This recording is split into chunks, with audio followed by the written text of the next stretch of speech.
grind never stops. Vlogmas thing. It's Vlogmas. We're going to get breakfast right now.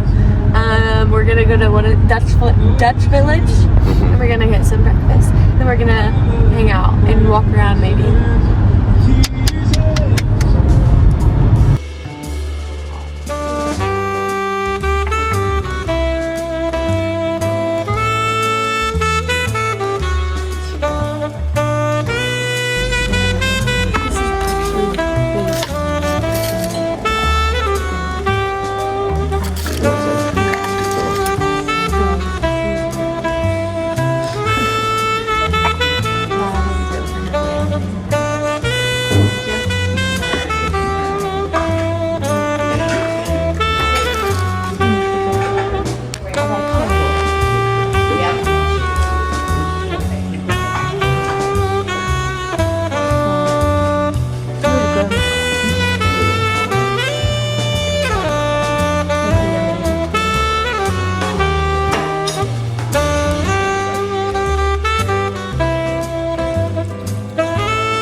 Got lunch.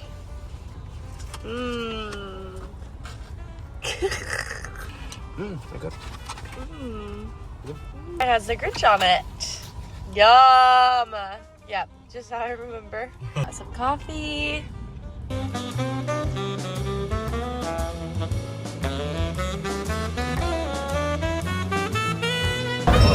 Show them what you got.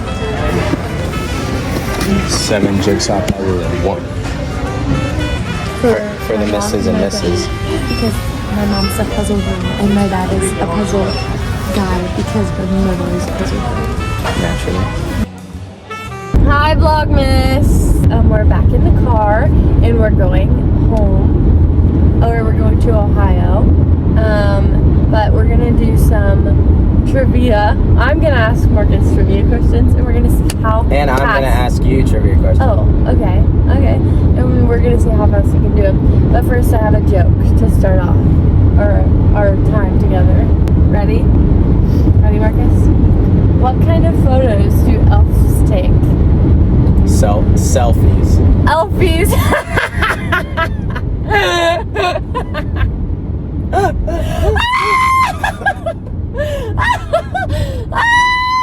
You sound like a witch.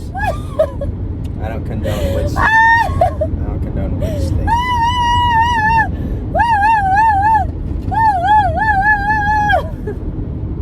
Mute. Stop. What's your problem? I was trying to do that one trend where it's like laughing really obnoxiously after my joke. That's funny.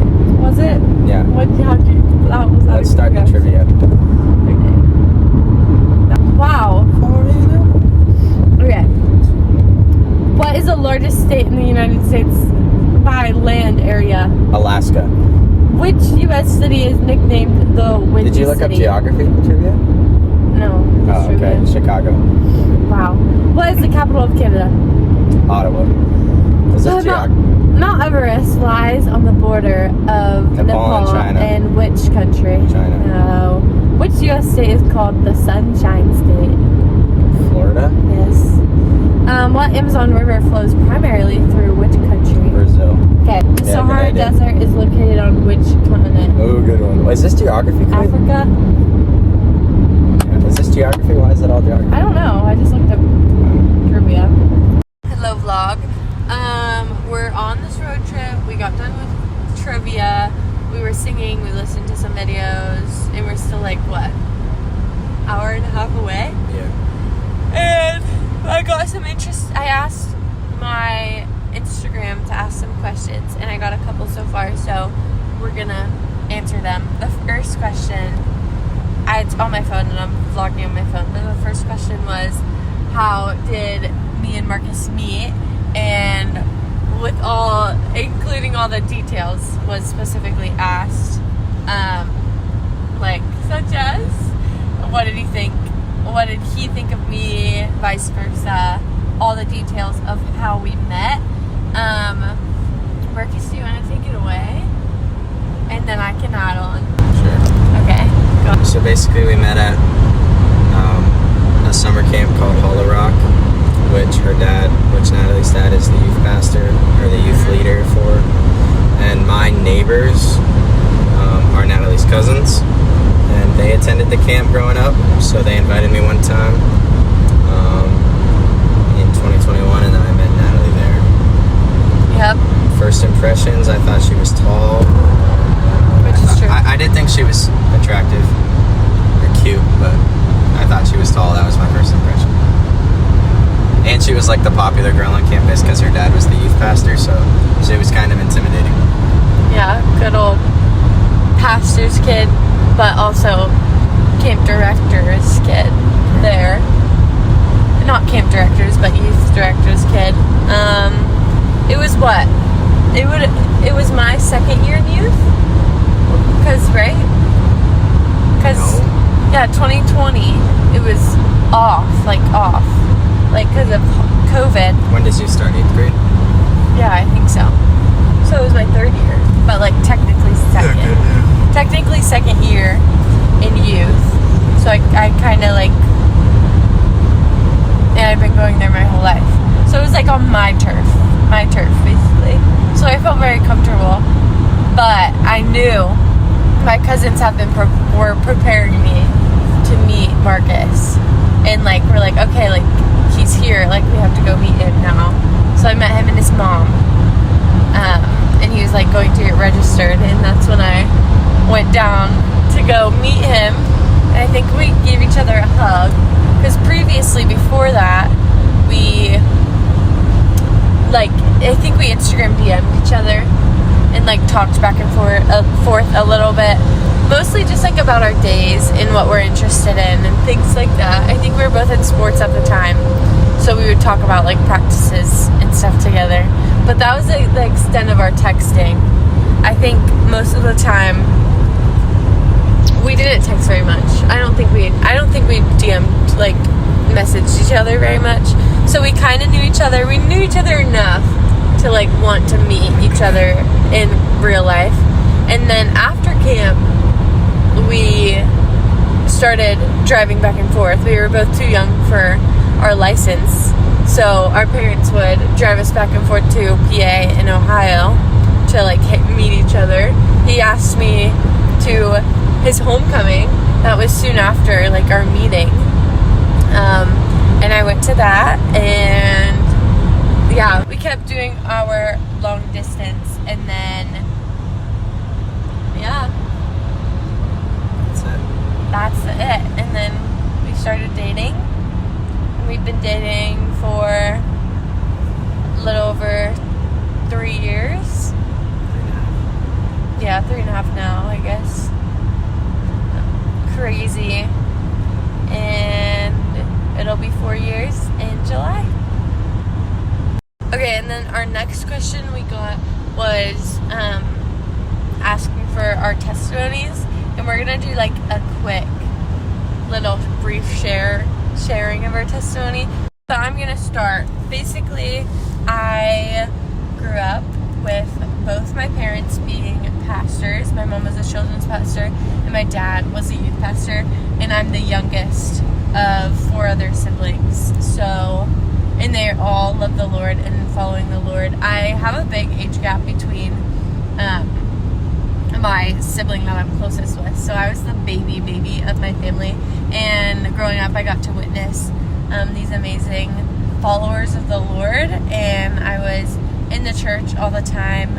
I grew to know Jesus and love Jesus at a very early age, and I would say the crisis of most girls taking place in middle school, I completely felt very insecure, and definitely realized my need for the Lord, and not just a need to love the Lord, but a need to actually rely on the Lord and seek Him for strength and seek Him for courage and just guidance. And when COVID fell, 2020, 2020, it was like the perfect moment because that's when I felt the most out of my skin and the most uncomfortable in my faith and in my friendships.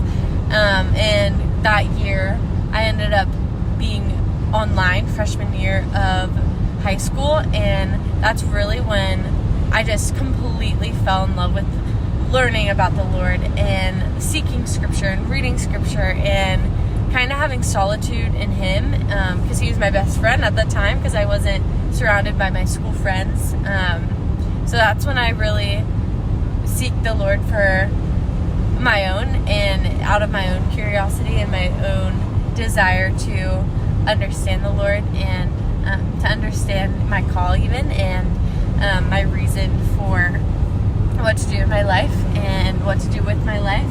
And that was to give it to him and to follow him and seek him and to love him. And that's when I really realized, like, this is real and this is a real deal. The Lord is faithful and he's true, and he gave me so much confidence and just a love to serve him and to be with him outside of I have to because it's an obligation, because I'm a pastor's kid. So I would say that's a brief testimony. And now I'm studying ministry and I love him and he's my strength and my provider, and I don't know where I'd be without the Lord, that's for sure.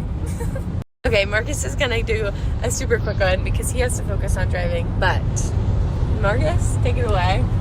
Okay, you don't have to look, but I was told brief testimony. I know, I kept yapping, I'm sorry. Anyway, I was raised in a Catholic household, and I attended a private Catholic school until 3rd grade. So I was brought up in that.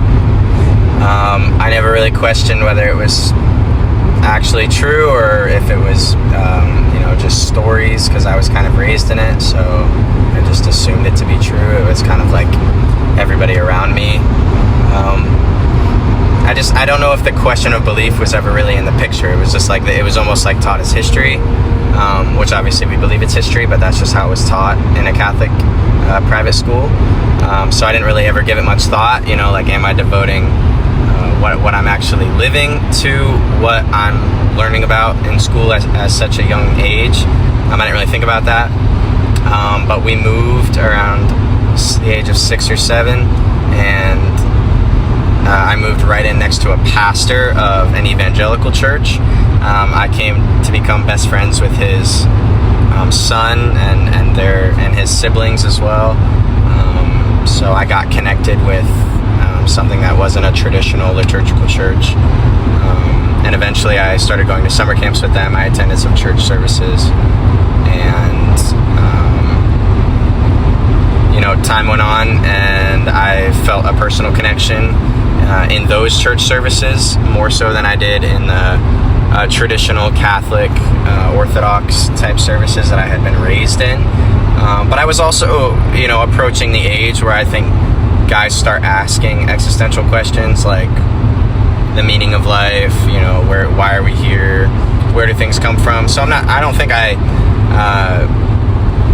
couldn't have, become a devout Christian in the Catholic Church, but that's just not where the Lord led me. And I think there's a meaning to things. And so having moved in next to an evangelical pastor who comes from like a Wesleyan background, I eventually went that way and devoted my life to Christ. And then more recently, in the past 4 or 5 years, I also have felt called to leading worship. I come from a small church in the middle of nowhere, so me and my best friend, the pastor's kid, led worship there for multiple years, and now I'm going into a full-time worship leading ministry role just in a couple weeks, which is crazy, but I'm thankful and feel very blessed. Yay! Let's change the crunchy taco to a soft taco. Purple? Yes, please. Oh, I'm home! I'm home! Kirsten! I'm home! I'm home! I missed you. I missed you. Happy Vlogmas. I was thinking, I was like, that's why. And we're watching the finale of Survivor. Sage comes. What a